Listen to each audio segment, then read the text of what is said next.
السلام علیکم دوستو، آج کی ویڈیو میں دو باتیں آپ سے عرض کریں گے۔ ایک تو یہ ہے کہ جب سلیمان علیہ السلام کے دور میں وہ جو جنات کے پاس جو جادو کی کتابیں تھیں وہ مل گئی تھی تو انہیں جلایا کیوں نہیں گیا تھا، انہیں دفنا کیوں دیا گیا تھا، جو بعد میں نکل آئی تھی اور بعد میں نائٹ ٹیمپلرز نے جن کو نکال لیا تھا۔ دوسری چیز یہ ہے کہ آپ کیسے پہچانیں کہ کوئی آدمی جس کے پاس آپ جادو کا علاج کروانے جا رہے ہیں وہ خود ہی جادو تو نہیں کر رہا، وہ کیچڑ کو کیچڑ سے تو نہیں دھونے کی کوشش کر رہا، یا پھر کیا وہ حقیقت میں وہ صحیح راستے پر ہے یا وہ گمراہ ہو چکا ہے، خود ہی جادو کر رہا ہے۔ تو اس پر آج ہم بات کریں گے۔ تو دیکھیے، حضرت سلیمان علیہ السلام کے دور میں جو جنات سے جادو کی کتابیں چھین کر دفن کر دی گئی تھی ان کے تخت کے نیچے، بعد میں نائٹ ٹیمپلرز نے اور کچھ جنات نے ان کو نکالا، تو ان کو جلا کیوں نہیں دیا گیا، ختم کیوں نہیں کر دیا گیا؟ تو اس کی وجہ یہ ہے کہ ہم دنیا میں امتحان کے طور پر آئے ہیں، یہ امتحان کی جگہ ہے۔ اسی وجہ سے اللہ نے جنت اور جہنم کا فیصلہ کیا ہے۔ امتحان میں پاس ہو گئے تو جنت ہے، امتحان میں فیل ہو گئے تو جہنم ہے۔ تو وہ چیزیں سامنے رکھی جائیں گی، وہ گناہ کی چیزیں سامنے رکھی، دونوں راستے سامنے رکھے جائیں گے، گناہ کا بھی اور نیکی کا بھی راستہ، دونوں راستے سامنے رکھے جائیں گے۔ اب کون آدمی گناہ کے راستے پر چلنا چاہتا ہے، کون آدمی نیکی کے راستے پر چلنا چاہتا ہے، یہ اس پر جو ہے اس کا انحصار ہے۔ تو اگر گناہ سامنے ہی نہیں ہوگا، گناہ کرنے کا موقع ہی نہیں ہوگا تو اس کا امتحان کیسا ہے؟ امتحان ہی نہیں ہے کوئی۔ تو اس وجہ سے ان کتابوں کو جلایا نہیں گیا۔ اس دور کے لیے جب حضرت سلیمان علیہ السلام کی جو ہے حکومت تھی، اس دور میں ان کتابوں کو دبا دیا گیا، ان کو سپریس کر دیا گیا، ان کو ڈی ایکٹیویٹ کر دیا گیا۔ بعد میں جب ان کا انتقال ہو گیا تو ان کتابوں کو انہوں نے نکالا۔ اب جن کو گمراہ ہونا ہے ان کے لیے وہ چیز چھوڑ دی گئی۔ تو ایک تو چیز یہ سمجھیے، تو جادو رہے گا دنیا میں، جب تک شیطان دنیا میں ہے جادو بھی رہے گا۔ اور دوسری چیز ہمارا یہ ہے کہ ہم کیسے پہچانیں کہ اگر آپ پر کسی نے جادو کر دیا اور آپ کسی سے علاج کروانے گئے، پہلے تو میں یہی کہوں گا کہ آپ جادو کا علاج، جادو کو خود ہی ختم کیجئے۔ میں آپ کو بتا چکا ہوں پچھلی ویڈیو میں بھی کہ جادو کو کیسے ختم کیا جا سکتا ہے۔ آیت الکرسی ایک بار، قل هو اللہ احد، قل اعوذ برب الفلق، قل اعوذ برب الناس، تین بار، ٹوٹل 10 ہو گئے، 3 9 اور 1 10۔ یہ چیزیں آپ پڑھیے انشاءاللہ روزانہ صبح شام کا، آپ اس کو اپنی معمول بنائیے تو اگر جادو ہے تو وہ ختم ہو جائے گا۔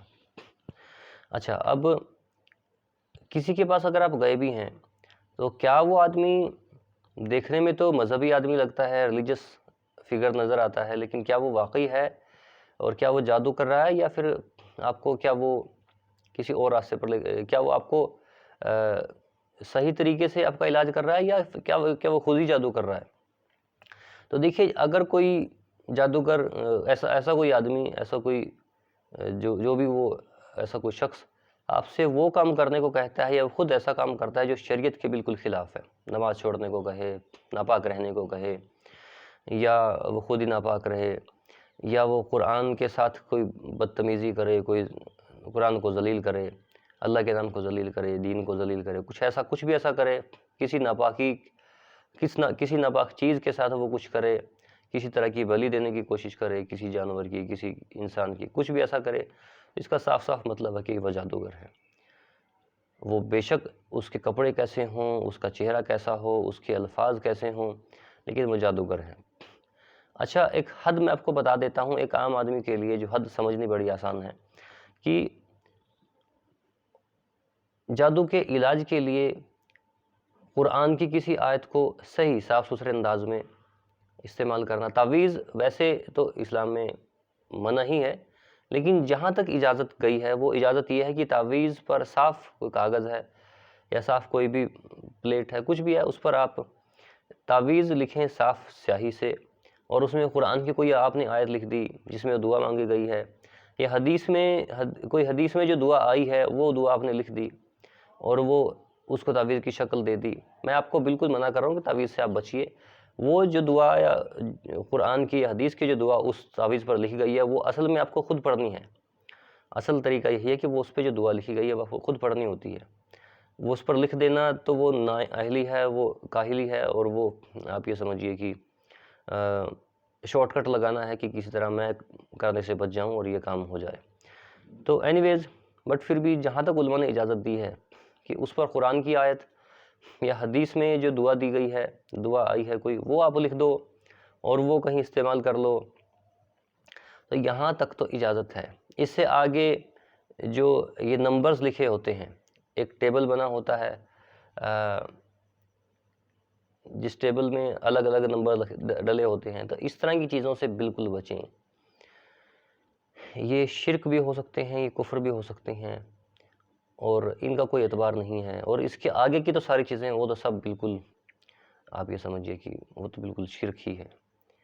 تو یہاں تک میں آپ کو حد بتا دی ہے کہ قرآن، اصل تو آپ کو کرنا ہے کہ قرآن یا حدیث میں جو دعائی ہے اس کو آپ خود سے پڑھیے، صبح شام جیسا بھی موقع ہے اس حساب سے پڑھیے۔ یہ ہو سکتا ہے کہ خاص اتنی بار پڑھو تو ٹھیک ہے، کوئی ایسا لفظ آپ نہیں کہیں گے جس میں کفر کا آپ کو شبہ نظر آئے، کسی میں کوئی ایسی چیز نہیں پڑھیں گے جس میں شیطان کو پکارا جا رہا ہو۔ بہت سے ایسے لوگوں کے گلے میں تعویذ ملتے ہیں جس میں فرعون کا، حامان کے نام لکھے ہوتے ہیں۔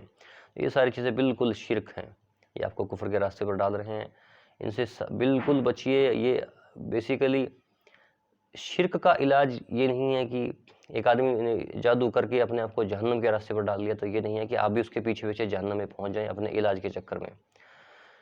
میرے بھائیوں، جادو کے علاج میں اگر آپ کی جان چلی جائے اور آپ راہ حق کو نہ چھوڑیں پھر بھی آپ کامیاب ہیں، اللہ کی نظر میں پھر بھی آپ کامیاب ہیں۔ دیکھیے، زندگی صرف دنیا کی زندگی نہیں ہے، اصل زندگی آخرت کی زندگی ہے۔ تو دنیا کی تھوڑی سی تکلیف اگر آپ سے نہیں جھیلی جا رہی، آپ کے اوپر پڑ گئی اور آپ سے اس کا علاج نہیں ہو پا رہا، کسی وجہ سے بھی میں مان لیتا ہوں کہ اگر اس کا علاج نہیں ہو پا رہا، اس کا علاج کرنے کے چکر میں اپنی آخرت برباد مت کریں، اپنی آخرت برباد مت کریں۔ اللہ ہم سب کو جادو ٹونے سے، ان بری بلاؤں سے بچائے، اور ہمیں اپنے دین حق سے لگے رہنے کی توفیق عطا فرمائے۔ فی امان اللہ۔